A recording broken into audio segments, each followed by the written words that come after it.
Hi, I'm Trooper Smacka. Hi, I'm Trooper Wellman, Please stay tuned for a behind-the-scenes look at being a state trooper. and together we can make a difference. Here we are live at the 360 Vegas studios with Trooper Wellman and Trooper Cecina. Thanks so much for being here.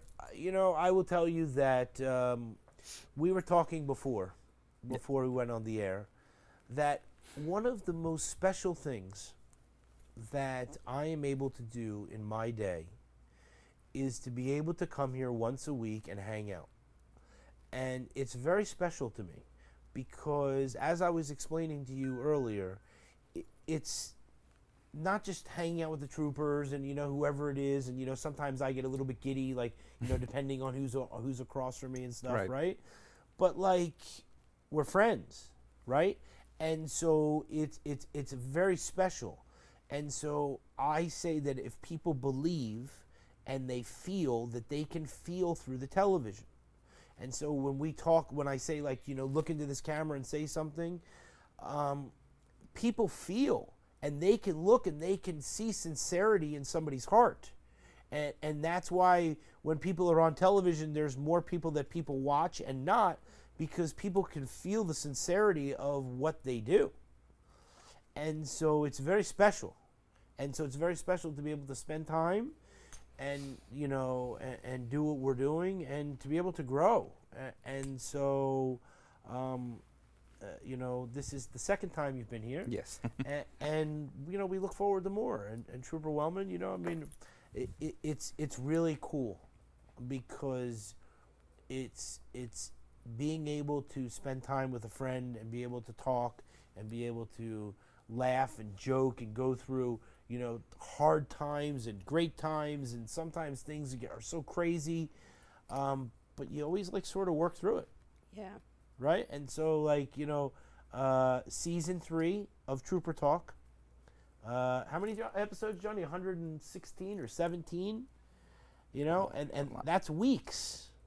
Right? Yeah. So, it's time. And so, anyway, I'll open the floor. It's just great to see both of you. And, I feeling that obviously a little bit of an emotional area because, it's nice to see you. And, I don't want to not have the Trooper Talk without you, Trooper. and so it's nice to be able to spend time and do things. So No, I agree. Coming here, I actually forget that we're recording most of the time because we end up just talking and conversation, and it's so comfortable. And I've really enjoyed our time together as well. And then I get flashback to reality when I'll get messages from friends and family and they screenshot us on TV. And I'm like, oh, yeah, let me sit up better next time because I forget, we're just talking. So I love coming here every week. And thank you so much for giving us this platform to get our message of traffic safety out there and connect with our community members. We honestly couldn't do this without you. So just thank you so much. Yeah, and Trooper Cecina, I was sharing, there's a lot of things that are really cool that you're doing in your trooper life. Yeah. Right? And we're interested on learning about these things and stuff like that. And so,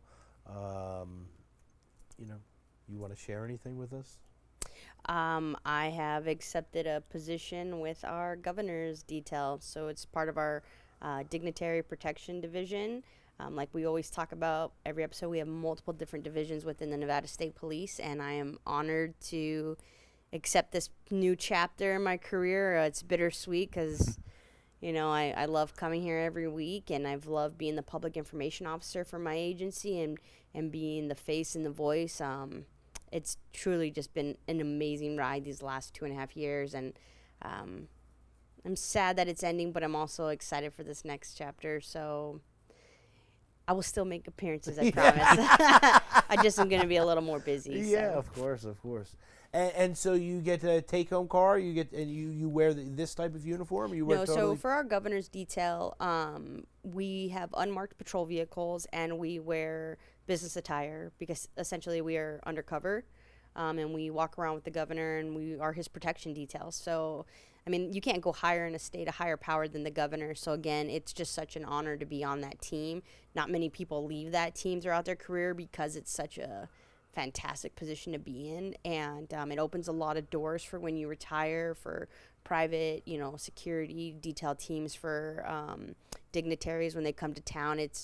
It'll open a lot of opportunities, and you get exposed to a lot of really, really good training.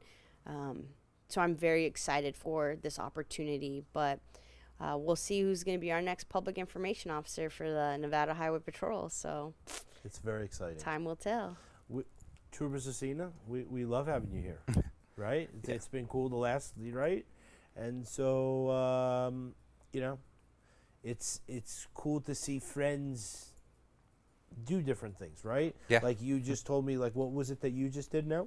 So recently became an instructor for EVOC, which is Emergency Vehicle Operations, where we teach not only our new members, cadets coming in from the academy, but we also recertify troopers who are currently on the road. I believe it's every 3 years or something. I believe it's every 3 years.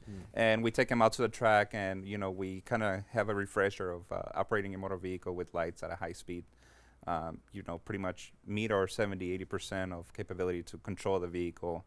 So when we're out there on the road, it could be on a pursuit or we're just going to a call, we're confident on, because that's most of the, we do most of the day is drive. So why not be proficient, and why not be, know our platform and know what we're driving and be able to maneuver the car. And you know how to push that car to the limit. He sure does. I had a ride in there as the passenger because I went last week to be recertified. I was very impressed, I will say. Oh, I want to know. Tell me. Because I remember when he first started as a trooper, so now to see him as an instructor, I got in the car. I'm like, okay, let's do this. And then all of a sudden... No, go ahead. Hold on. You're going too fast. You get to the track. Okay. Okay, so you get to the track. And so you're in your uniform? Yeah. Okay. And so he's in the driver's seat, right? Mm-hmm. And so you're like, okay, I'm gonna just jump in the passenger seat. Like you don't really think about it, right? Like I go through a step by step here because this is interesting. Because here's what I'm saying to you. There's a difference when you know how to drive and you do it the correct way to taking a whatever car it is that has tires for 85 miles an hour and do 130. Yes. So again, you're putting your life, like we talk about, in somebody else's hands. Oof, yes. Right? And so that's important because we talk about that when it comes to the drinking and driving and all that type of stuff, right? Absolutely, yeah. So you get in the car and gun. Yeah, so Trooper Cecina went through extensive training to get certified as an instructor. Sometimes the EVOC course is almost just as hard as SWAT because there's a lot of stress behind it, and you have to be able to be comfortable with that vehicle at traveling at a high rate of speed. So he got certified, and so we're on a professional racetrack. Race cars drive on these tracks. They adjust our tire pressures, everything, so that way, and you could go more into detail about that, but that way, we're more proficient with taking turns faster and stuff. We do have multiple different techniques that we do and we learn, just different ways to steer and different ways to take a turn, different patterns, so that way you can keep up with the car if we were ever in a pursuit or trying to get to a destination quickly. It's defensive driving, ultimately. We're learning how to drive defensively in a safe manner without risking the public safety. And so, I get in the car, and Trooper Cecina is going to show me the track. So the first lap, we're just cruising and we're talking, like catching up. And then all of a sudden, he hits that last cone and it was like, woo! And then he just hit it. And then I was like, oh my gosh. Because I get kind of motion sickness. So I probably should have took some Dramamine or something. I wasn't ready. And so then he hit it. And we weren't even going that fast. But when you're not in control of the vehicle, it's so scary. It felt like a roller coaster ride. But he was cracking up because I was closing my eyes, like when he would turn the corners real fast. But ultimately, I trusted him because I knew, he's driven this track. Hundreds of times. They just do, laps after laps to become proficient in it. And then we switched seats, and then I drove while he sat in the passenger seat and laughed at me. Yeah. No, I was really impressed, though. I wasn't expecting you to be able to control that vehicle that fast. So I was like, whoa, we're going okay. So it was cool. But then, moments like that, you look at your partner, and then now I know if I'm in a pursuit, that's who I want next to me because I know he can handle that car. Right. Or if we had to ride double, like, go ahead, you can drive. It's very important, right? Because in today's world, we talk about the defensive driving, right? Where there's too many people that are offensive driving, that we as the motoring public should be defensive driving, right? Right. And again, you know, you're trained, and you're Yeah. you know you're doing it, and it's repetition, and it's over and over. And if you had to get into a pursuit, you might look back in your mind, and even though it's like that laughing moment, but you're going to remember, that exactly what happened. Yeah. And that's going to help you. Absolutely. And that's Yes. something that the motoring public, driving on the 215 or whatever road it is, that's not dealing with the same car in the same place, is not dealing with that every single time. Exactly. Mm-hmm. Right? And you know how they say when we're in a stress situation, for the example, like a pursuit or something, you always hold back on our training. Well, knowing that you had that training, that she got on behind the wheel and know how it felt driving that fast through those turns and everything, it gives you that confidence that I already did this, and you're not as stressed Yeah. as like Yes. first time jumping into a car. So you're able to focus more on what's in front of you, because you already went 80 miles an hour through the turns. I think it's so important. You know what I mean? Yes. Like it's so important that it's really it's like Repetition is key. people just drive their car generally from point A to point B, and they're done. You know what I mean? Like, I go for a drive in my car. Like, I know how it handles because I drive so much in it, so Yeah. I understand the way that it is, right? Not on a course or anything like that, but I can understand the car. Right. And most people don't get a chance to do that, and it's just, or a truck or whatever it is that somebody Yeah. drives, right? But and I know when I drive my truck, right, that thing is like a bullet. I mean, you go 75 miles an hour in that thing, and not only it feels like you're going 150, but you can't stop. Like, try to stop, and it's just We take all our vehicles out on this course. If you're a commercial vehicle, what am I trying to say, trooper? yeah. You have an F-150 for your patrol vehicle, and they have to drive their F-150 out on that track and make sure that they are proficient with that vehicle. Wow. Our Yeah. Chargers, our Explorers. We do backing up courses. Like you practice how you play. So when we're out there, when we're doing pursuits, we're when your secondary unit gets there, they're taking over radio traffic. We're practicing together so that when the situation happens, we're proficient in our training, and we already know if Cecina pulls up and I was primary, I already know he's taking over radio traffic, and now I get to focus on the vehicle and what we're doing. They even took it one step further this year, which was phenomenal. Was they set up a barrier, and we got to practice throwing stop sticks to a moving vehicle as it came through the pursuit. So that way you feel what it feels like of an actual vehicle coming to throw it. It is, but it's a controlled environment, and it's a training. So that yeah. way the body doesn't go where the mind's never been. So if you've already experienced it and we practice in it, when it happens in real life, you won't be as scared per se or as hesitant okay. because you already know your tactics, and you know how you want to release the sticks, and you know where you want to set up that's a safe location. You know what you want to do because you've already planned this in your mind. And whenever we're field training new officers, that's something we always say in the car is, as you're driving, constantly play scenarios in your mind. If this car all of a sudden just pulled in front and crashed, what are you going to do? If you stop this vehicle and they jump out and they start shooting at you, what are you going to do? You play scenarios constantly, so that way you're always prepared to react. And that's the ultimate goal, is we need to be able to react proficiently and make the right choice when situations like this arise. So it was great training. We do training all year long throughout all of our divisions. So that's one thing that's just fantastic with Nevada State Police, is we make sure that we stay up on all our training. Yeah, wow, it's crazy. Yeah. I mean, you don't think about it, right? Like, Yeah. I mean, again, the general motoring public, right? They're like, oh, all they do is write tickets. Yeah, they just no. pull people. You know what I mean? Not at all. But no, there's more to it. it's very important. You know what I mean? That Yeah.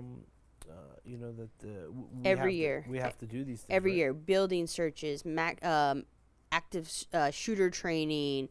We clear buildings. We do defensive tactics. We go to firearms 4 times a year. We have to be proficient in every skill we do and every tool we carry. It's a lot of liability and a lot of responsibility, and it's something we don't take lightly. So our agency makes sure that we are up to the highest standard when it comes to training. Yeah. Well, we'll get to some pictures. That's He passed. Today was 1 week. Of what? That he did the that he was not on the graveyard. Oh, yeah. Oh, that's right. Yeah, yeah. Yeah, So welcome. I'm officially in But swing. this is what I'm saying, Yes. right? I'll say one more 1 thing. week. Woo! It was right? funny when I got in the car with him because he's such a quiet guy. Like, I have to, like, pull it out of him to get him to talk. And then to get in the car, and he's just like, vroom, vroom, vroom. I was like, who is this guy? Like, split personality over here. Silent but deadly. It's confidence, right? Yeah, it was Like, good. you know what I mean? Like when you know. Everyone has a strength. It's just a matter of Right. finding it. Yeah. And Go. it's funny because when I first was blessed to go by myself on the road after finishing field training, I went to Graveyard, and she was in Graveyard at the time. So she showed me and taught me a lot of things, and it's just funny how life goes. Now I'm an EVOC instructor, and now I'm showing her Right. a little bit of the driving techniques and everything that I've learned. So it's just funny because you never know, like, who's going to be training for who. Like, I mean, I came in, I was fresh out of the academy, Right. and she guided me through stuff here and there out there on the road, and I'll be forever thankful for that.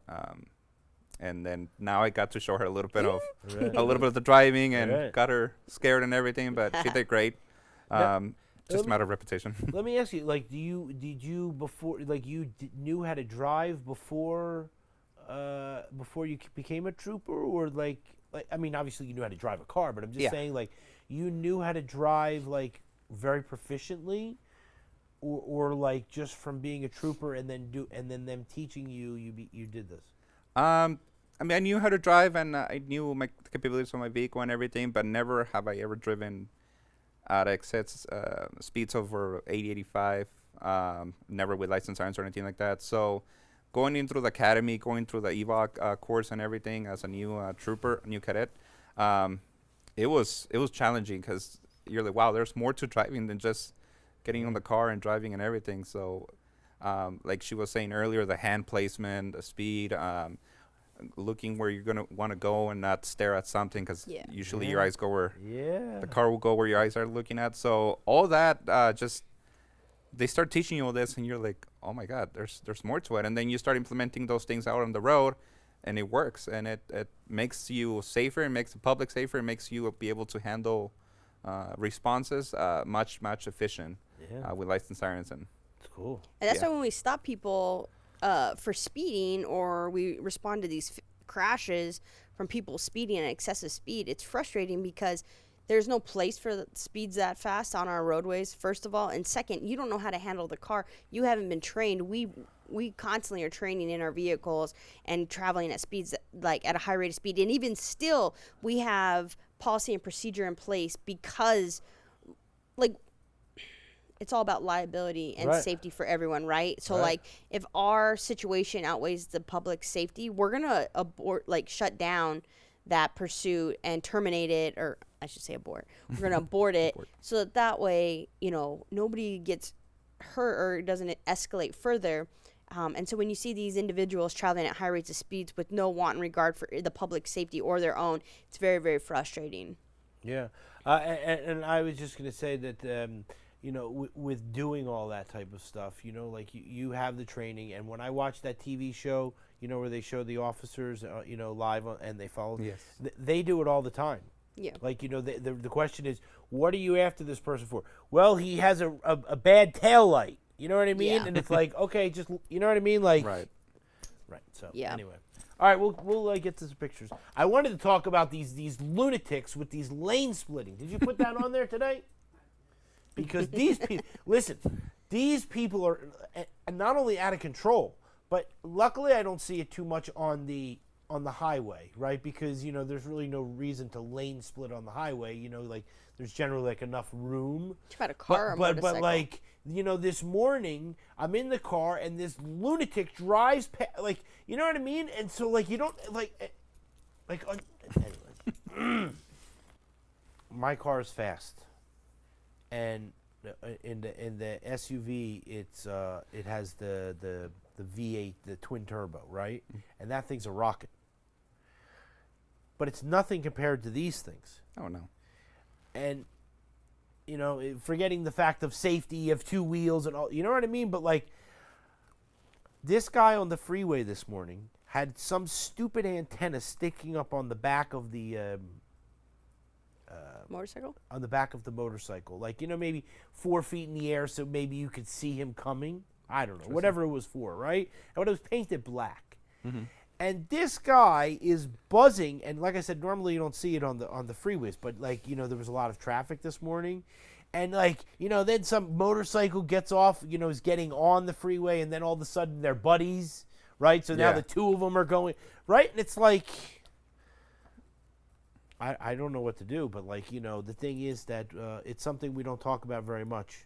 You know what I mean? When the Trooper Thayer was here, you know, I mean, he's trained to ride a motorcycle that fast, right? Yeah.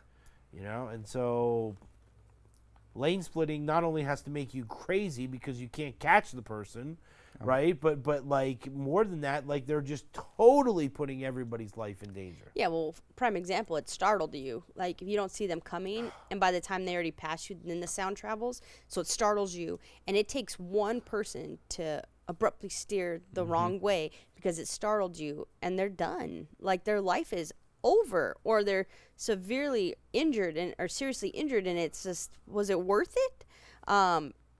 When they're traveling at excessive speeds, it takes one pothole, one piece of debris in the roadway that they strike, and now they're completely ejected from their bike. And we're the ones that are, you know, I can't tell you how many times that we've either watched videos of troopers that have it's been caught on their dash cam, or we've responded personally to seeing motorcycle riders that are driving in a reckless manner, and they're traveling at high rate of speed, splitting lanes and passing people.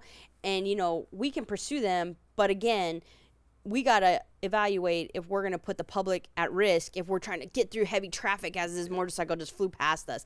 It's not worth it in a way, right? And then so many times do we all of a sudden we're sitting there and we get the call 5 seconds later, motorcycle down, just, you know, south or north of our location. You're like, well, they crashed. Great. Now I got to go over there and, you know, render aid when it all could have been prevented, you know, if they just would have slowed down and practiced, you know, safe riding techniques. And it's just, it's unfortunate. I mean, we could tell people to ride safe all day, every day, because we do. That's what we do. Yeah. But they're going to do what they want to do. And so the best advice I could give the motoring public is if you see a reckless vehicle and they are putting others in danger, don't hesitate to call us, Star NHP. If we have someone in the area or we can get someone over there, we definitely will. But ultimately, just get yourself in a safe location to get away from that threat, because don't put you or your family in harm because this vehicle and this individual wants to travel recklessly. Yeah, and I know, like, I don't know all the spots, but I try to remember. There are certain spots that have chunks out of the roadway. Oh yeah. Right, like, you know what I mean? Not huge, because they try to fix it as best they can, right? Right. But you know, like a hole, like there's like a hole, like whatever happened. Pothole. And so I know when I hit those things with a 4-wheel car that I'm man. scared Yeah. that I destroyed a rim. Yeah. Yeah. Right, that I can only imagine when you have 2 wheels and you hit something like. Yeah, and I mean, even going at a high rate of speed on those motorcycles, one little thing, I mean, I'm sure we all seen it on videos or TVs, that their steering just starts going all over the place and they Yes. can't control it. And it's just, they're not wearing a seatbelt. So it's unfortunate when we get those calls and when there's a motorcycle down, because, yeah, it's how fast were you going? What were the things that you were doing? And hopefully the driver is wearing all his equipment and everything like that. I mean, there's a reason why they sell it. They sell all the equipment, protection equipment, helmets and everything. It's for you to wear them and, you know, be safe out there. Not just for motorcycles, but for other vehicles. I mean, there's vehicles who love to cut other people off. So, yeah, it's a tough situation, but it's even tougher for us when they're lane splitting and we're trying to catch them just to I never thought avoid about this that. happening. Because the motorcycles always try to race me, but the motorcycle that gets somebody who wants to play with them in a car is probably really dangerous, Yeah. right? Because then it's a 2-wheel and a 4-wheel, and they're just slow down, people. You know what I'm Yeah, saying? please Like, drive you want a safe. motorcycle? Like, isn't it like you just get on there to just drive like across the country or something? Yeah. Yeah, So. take those scenic routes. Take the scenic motorcycle. routes. Look at this thing, Johnny. We have videos and pictures. This we talked about last week. Mm-hmm. I didn't know his middle Skipper. Do you know why that is? He Was had it a boat? A boat. Yeah, and Oh, that that's might what- be his middle name. I can't remember. But we named our canine dog in honor of him. One of our canine narcotic dogs is Skipper. Really? Yeah, it's in honor of Ben Jenkins, Oh. Sergeant Ben Jenkins. Well, let's see. We have 3 videos to watch. Let's see which one plays. I want to take a few minutes, and this is particularly effective for the fact that it is 9/11. We're honoring the soldiers who passed on state highways. These are ones who were killed in the line of duty on our state highways.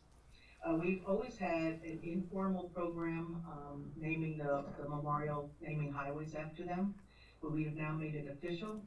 But we would like to honor, there are 5 that have just been put up on here, and that would be NHP Officer Micah David May, NHP Officer Benjamin Michael Jenkins, Bureau of Indian Affairs Captain Jack Lee Spencer Jr., NHP Officer Carlos J. Worland, and Bureau of Indian Affairs Creighton Travis Spencer. We would also like to invite, all the signs have been placed except the last one, simply because it's in an active construction zone, and it will be put up as soon as the construction allows for it. We would now like to invite NHP Officer Lieutenant Colonel Malensko to say a few words. He never says Thank you, that. Nancy. Good morning, I'm Martin Malesko, and I'm the Lieutenant Colonel of the Nevada Highway Patrol. And today I'm joined here by Director of Department of Public Safety, George Tagliati, and Colonel Patrick Conway, who joins us in Carson City. Governor Lombardo and distinguished members of the board, we are here before you full of gratitude. On this solemn day, not only do we recognize and honor the 22nd anniversary of the 9/11 attacks on our country, but we gather here to honor in memory of our fallen state troopers. Our hearts are heavy, but our spirits are lifted by the enduring commitment by the Nevada Department of Transportation and Assemblyman P.K. O'Neill, whose relentless pursuit led to the creation of these honorary roadway signs that immortalize their sacrifice. These signs, which will stand as silent signals along the highways they once patrolled, serve as a powerful reminder of the selflessness and dedication of our troopers. They symbolize not only the lives lost, but also the unbreakable bond between law enforcement and the communities they serve. As we navigate the roads ahead, let these signs be a beacon of courage, a tribute to the lives lived with honor, and a testament to the unwavering support of those before us. We offer our deepest appreciation. Your commitment to ensuring that our fallen heroes will never be forgotten speaks volumes about the unity and strength of our great state. Together, we will continue to pave the way for a safer and more compassionate Nevada. Thank you. Thank you. He came on the show. I got a little bit giddy when he was on here, and then when the major came on here, I really couldn't talk.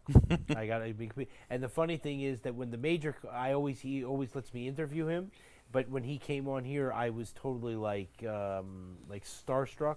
And when he was here, I was like, "Oh, I don't know what to ask," and you know what I mean. And when the lieutenant colonel was over here, we had the lieutenant chief, right, the deputy chief for parole and probation. Yes. And Major so Schubert. he was over here, and they were talking, him and Trooper Wellman, and then at the end I said, "Okay, you want to come over just to take a picture?" And he goes, "Okay," and then he came over, and then when he sat there, I said, "Oh, you want to say a few words?" And so we got him to talk just for a moment. So There we go. it's very special. Yes. Again, the thing that I recognize that's very cool is the leadership. And again, when we feel good about the leadership, that we want to work hard to aspire to not only make them proud and make ourselves proud, but it's really important. It's not just, we're going to wear this uniform and at whatever time it is, we go home, we throw this thing in the closet, that's the end of it. No, it's taken very seriously. And so to be able to have, roads and things, we hope that this never happens, because we don't ever want it to, but just like we've talked, Trooper Wellman, and You know, the fact that if the ultimate sacrifice had to be done, that at least, you know, there's some form of honor. And so it's not what we want, but at least it's. I know it's going to be a sad reminder, but at the same time, like, what an honor to drive by and see your loved one's name as on the highway as a memorial. Like, such an honor. Yeah. You know, bittersweet, but Bittersweet. You know what I'm saying? Like it's really wonderful. You know what I'm saying? All right. Oh, Enforcement Officer of the Year? Oh, I met him. Travis Perkins? I think you were at his ceremony when he got Trooper of the Year. Yes. So this is Trooper Travis Perkins, and what's neat about his story is he actually started as a mechanic in our garage, and he knew he had a passion for the community, and he loved working on our cars. He was a mechanic, not with us for 20 years, but prior to this, his previous career, he was like a mechanic for 20 years, and it was all about cars. And he knew he had a passion for law enforcement and always wanted to do it. And so he applied, and he went through his academy, and now he's a trooper. I think Perkins has been on maybe, 4 years? 3 years? A little bit longer. Maybe? Yeah. Yeah, a little I mean, longer. fairly new, but his feet are wet for sure. But he got, not only did he get Trooper of the Year through Highway Patrol, but at the Traffic Safety Summit last week, he was honored for Enforcement Officer of the Year because of his stats alone. He does multiple things. So not only is he doing enforcement action as a trooper, so slowing cars down, educating the motoring public on traffic safety, but he also is certified as a commercial driver, commercial enforcement officer, I should say. So he can also stop semi-trucks and do inspections on the vehicles. So he does double duties out there, and he's just, I mean, one after the other. His stats were phenomenal this year, and that's why he was recognized because, you know, we don't look at it as like, oh, it's a speeding ticket. You wrote all these tickets. Good job. We look at it as you slowed this many cars down and saved this many lives. Way to go, because he was being proactive and being out there. And it wasn't even so much about the ticket part. It's just his interactions. He made so many contacts with so many vehicles. He works in our Laughlin area. So most of these people are either residents or they're just tourists. And so he made so many contacts and so many inspections on the commercial vehicles. He just definitely had an impact on the state of Nevada last year, and so it's great that he was recognized for it. Yeah, well, so that's where I met him when he got the Officer of the Year for the promotion ceremony, and so that's really cool because Laughlin, where people are coming to and from Las Vegas, I'm sure they catch people blowing down the roads down That's there. the thing. They're speeding. We do have, we had quite a few fatalities in our Laughlin area, to and from Vegas, Henderson, Boulder City area. So it's important that he's making these traffic stops, as well as, a lot of people go to the river down in Laughlin and have a good time. So we have a lot of impaired drivers that travel to and from. So we need our troopers out there stopping vehicles, making sure they're not driving impaired. And I mean, it all has an effect, right? It all makes a difference. So yeah, I appreciate you coming. I thank you very much. It's really important. We got to keep getting the message out, and we got to keep doing this. You know what I'm saying? And so we still have a mission to do. We still have to stop these people from the impairment and from the speeding and things of this nature. So thank you very much. I appreciate both of you coming. I'm gonna have a tear at Trooper Woman. You know what I'm saying? I promise. All right, we'll wave just for now, okay? All right, see you later.